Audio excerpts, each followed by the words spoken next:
लीजिए सुनिए, सूर्यकांत त्रिपाठी निराला के लिखे उपन्यास अप्सरा का भाग 4 मेरी यानी समीर गोस्वामी की आवाज में। अखबारों में बड़े बड़े अक्षरों में सूचना निकली। कोहनूर थिएटर में शकुंतला शकुंतला शकुंतला, शकुंतला मिस कनक, दुष्यंत राजकुमार वर्मा एमए। प्रशंसा में और भी बड़े बड़े आकर्षक शब्द लिखे हुए थे। थिएटर शौकीनों को हाथ बढ़ाकर स्वर्ग मिला। वे लोग थिएटरों का तमाम इतिहास कंठाग्र रखते थे। जितने एक्टर और मशहूर बड़ी छोटी जितनी भी एक्ट्रेस थीं, उन्हें सबके नाम मालूम थे, सबकी सूरतें पहचानते थे। पर ये मिस कनक अपरिचित थी। विज्ञापन के नीचे कनक की तारीफ भी खूब की गई। लोग टिकट खरीदने के लिए उतावले हो गए।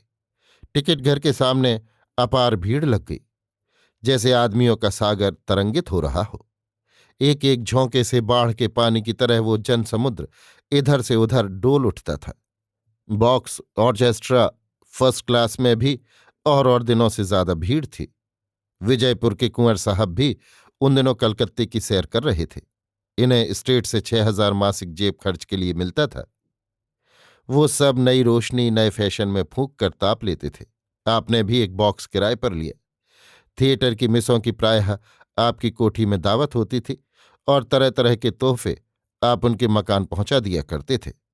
संगीत का आपको अजहद शौक था, खुद भी गाते थे, पर आवाज जैसे ब्रह्मभोज के पश्चात कड़ाह रगड़ने की। लोग इस पर भी कहते थे, क्या मझी हुई आवाज है। आपको भी मिस कनक का पता मालूम न था। इससे और उतावले हो रहे थे, जैसे ससुराल जा रहे हों और स्टेशन के पास गाड़ी पहुंच गई हो। देखते देखते संध्या के 6 का समय हुआ। थिएटर गेट के सामने पान खाते, सिगरेट पीते, हंसी मजाक करते हुए बड़ी बड़ी तौंद वाले सेठ छड़ियां चमकाते।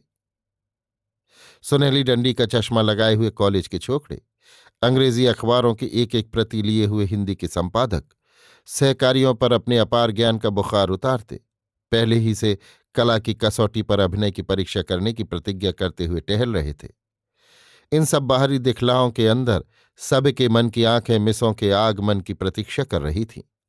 उनके चकित दर्शन चंचल चलन को देखकर चरितार्थ होना चाहती थीं। जहां बड़े बड़े आदमियों का ये हाल था, वहां थर्ड क्लास तिमंजिले पर फटी हालत, नंगे बदन, रूखी सूरत बैठे हुए बीड़ी सिगरेट के धुएं से छत भर देने वाले, मौके बेमौके तालियां पीटते हुए इनकोर के अप्रतिहत शब्द से कानों के पर्दे पार कर देने वाले अशिष्ट मुंहफट कुली क्लास के लोगों का बयान ही क्या।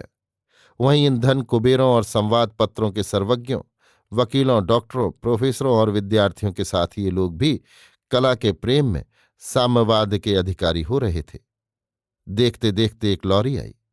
लोगों की निगाह तमाम बाधाओं को चीरती हुई हवा की गोली की तरह निशाने पर जा बैठी। पर उस समय गाड़ी से उतरने पर वे जितनी मिस डली, मिस कुंदन, मिस हीरा, पन्ना, मोती, पुखराज, रमा, क्षमा, शांति, शोभा, किसमिस और अंगूर बालाएं थीं, जिनमें किसी ने हिरन की चाल दिखाई, किसी ने मोर की, किसी ने हस्तनी की, किसी ने नागिन की। सब की सब जैसे डामर की पुती अफ्रीका से हाल ही आई प्रोफेसर डीवर या मिस्टर चटर्जी की सिद्ध की हुई हिंदुस्तान की आदिम जाति की ही कन्याएं और बहनें थीं। और ये सब इतने बड़े बड़े लोग इन्हें ही कला की दृष्टि से देख रहे थे। कोई 6 फीट ऊंची, तिस पर नाक नदारत, कोई 1.5 ही हाथ की छटंकी, पर होठ आंखों की उपमा लिए हुए आकर्ण विस्तृत, किसी की 3.5 हाथ की लंबाई चौड़ाई में बदली हुई। एक एक कदम पर पृथ्वी कांप उठती। किसी की आंखें मक्खियों सी छोटी और गालों में तबले मढ़े हुए। किसी की उम्र का पता नहीं, शायद सन 57 के गदर में मिस्टर हडसन को गोद खिलाया हो। इस पर ऐसी दुल की चाल सबने दिखाई जैसे भुल भुल में पैर पड़ रहे हों। जनता गेट से उनके भीतर चले जाने के कुछ सेकंड तक तृष्णा की विस्तृत अपार आंखों से कला के उस अप्राप अमृत का पान करती रही। कुछ देर के बाद एक प्राइवेट मोटर आई। बिना किसी इंगित के ही जनता की क्षुब्ध तरंग शांत हो गई। सब लोगों के अंग रूप की तड़ित से प्रहत निश्चेष्ट रह गए। ये सर्वेश्वरी का हाथ पकड़े हुए कनक मोटर से उतर रही थी। सबकी आंखों के संध्याकाश में जैसे सुंदर इंद्रधनुष अंकित हो गया। सबने देखा, मूर्तिमती प्रभात की किरण है। उस दिन घर से अपने मन के अनुसार सर्वेश्वरी उसे सजा कर लाई थी। धानी रंग की रेशमी साड़ी पहने हुए, हाथों में सोने की रोशनी से चमकती हुई चूड़ियां, गले में हीरे का हार, कानों में चंपा, रेशमी फीते से बंधे तरंगित खुले लंबे बाल, स्वस्थ सुंदर देह, कान तक खिंची किसी की खोज करती हुई बड़ी बड़ी आंखें, काले रंग से कुछ स्याह कर तिरछाई हुई भौहें, पैरों में लेडी स्टॉकिंग और सुनहले रंग के जूते। लोग स्टेज की अभिनेत्री शकुंतला को मिस कनक के रूप में अपलक नेत्रों से देख रहे थे। लोगों के मनोभावों को समझकर सर्वेश्वरी देर कर रही थी। मोटर से सामान उतरवाने, ड्राइवर को मोटर लाने का वक्त बतलाने, नौकर को कुछ भूला हुआ सामान मकान से ले आने की आज्ञा देने में लगी रही। फिर धीरे धीरे कनक का हाथ पकड़े हुए अपने अर्दली के साथ ग्रीन रूम की तरफ चली गई। लोग जैसे स्वप्न देखकर जागे।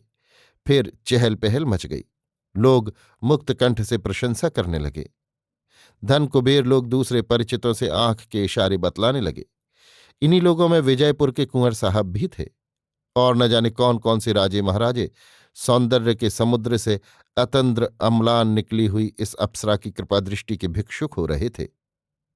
जिस समय कनक खड़ी थी, कुंवर साहब अपनी आंखों से नहीं, खुर्दबीन की आंखों से उसके वृहत रूप को देख रूप के अंश में अपने को सबसे बड़ा हकदार साबित कर रहे थे, और इस कार्य में उन्हें संकोच नहीं हुआ। कनक उस समय मुस्कुरा रही थी। भीड़ तितर बितर होने लगी। अभिनय के लिए पौन घंटा और रह गया। लोग पानी, पान, सोडा, लेमनेड आदि खाने पीने में लग गए। कुछ लोग बीड़ियां फूंकते हुए खुली असभ्य भाषा में कनक की आलोचना कर रहे थे। ग्रीन रूम में अभिनेत्रियां सज रही थीं। कनक नौकर नहीं थी, उसकी माँ भी नौकर नहीं थी। उसकी माँ उसे स्टेज पर पूर्णिमा के चांद की तरह एक ही रात में लोगों की दृष्टि में खोलकर प्रसिद्ध कर देना उचित समझती थी। थिएटर के मालिक पर उसका काफी प्रभाव था। साल में कई बार उसी स्टेज पर टिकट ज्यादा बिकने के लोभ से थिएटर के मालिक उसे गाने तथा अभिनय करने के लिए बुलाते थे। वो जिस रोज उतरती, रंगमंच दर्शक मंडली से भर जाता था। कनक रिहर्सल में कभी नहीं गई। ये भार उसकी माता ने ले लिया था। कनक को शकुंतला का वेश पहनाया जाने लगा। उसके कपड़े उतार दिए गए। एक साधारण सा वस्त्र वलकल की जगह पहना दिया गया। गले में फूलों का हार, बाल अच्छी तरह खोल दिए गए। उसकी सखियां अनसुया और प्रियमवदा भी सज गईं। उधर राजकुमार को दुष्यंत का वेश पहनाया जाने लगा।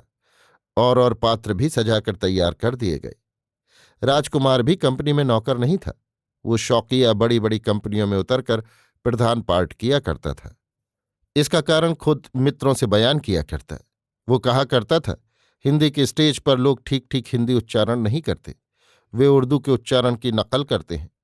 इससे हिंदी का उच्चारण बिगड़ जाता है। हिंदी के उच्चारण में जीभ की स्वतंत्र गति होती है। ये हिंदी ही की शिक्षा के द्वारा दुरुस्त होगी। कभी कभी हिंदी में वो स्वयं नाटक लिखा करता। ये शकुंतला नाटक उसी का लिखा हुआ था।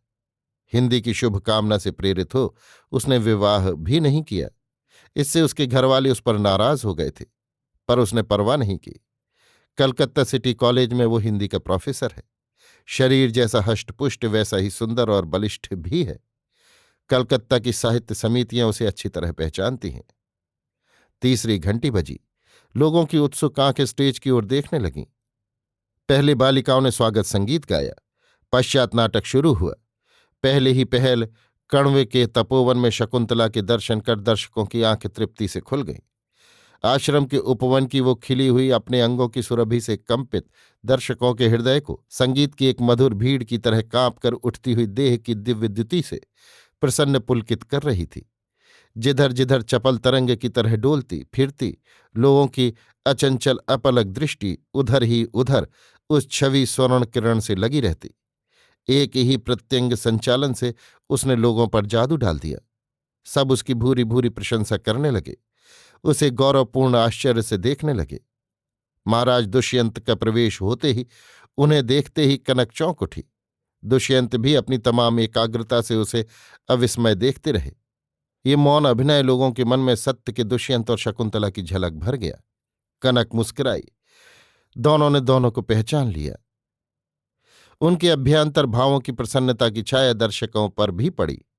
लोगों ने कहा, बहुत स्वाभाविक अभिनय हो रहा है।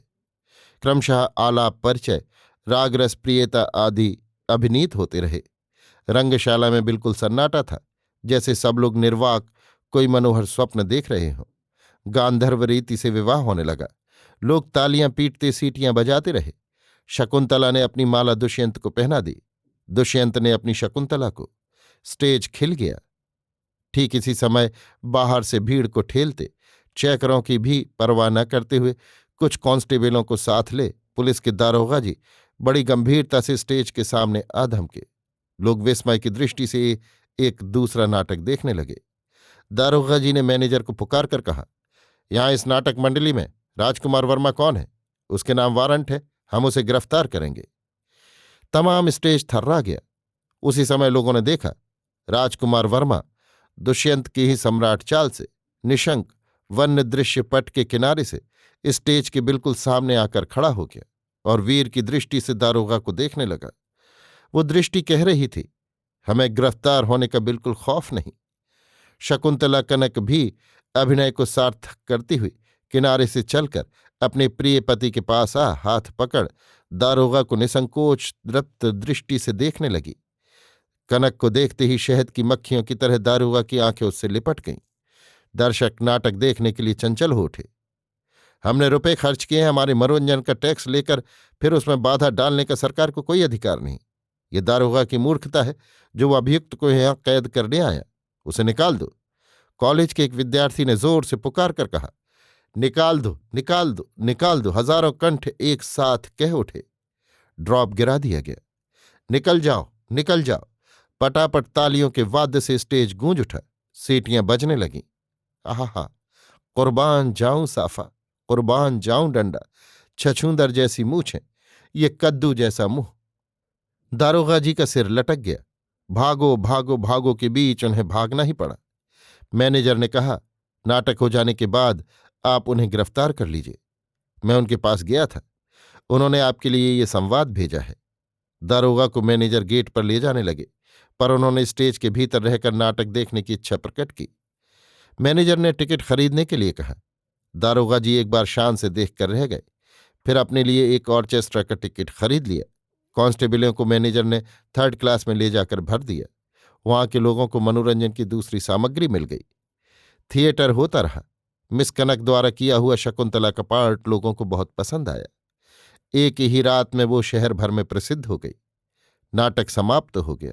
राजकुमार ग्रीन रूम से निकलने पर गिरफ्तार कर लिया गया। अभी आप सुन रहे थे सूर्यकांत त्रिपाठी निराला के लिखे उपन्यास अप्सरा का भाग 4 मेरी यानी समीर गोस्वामी की आवाज में।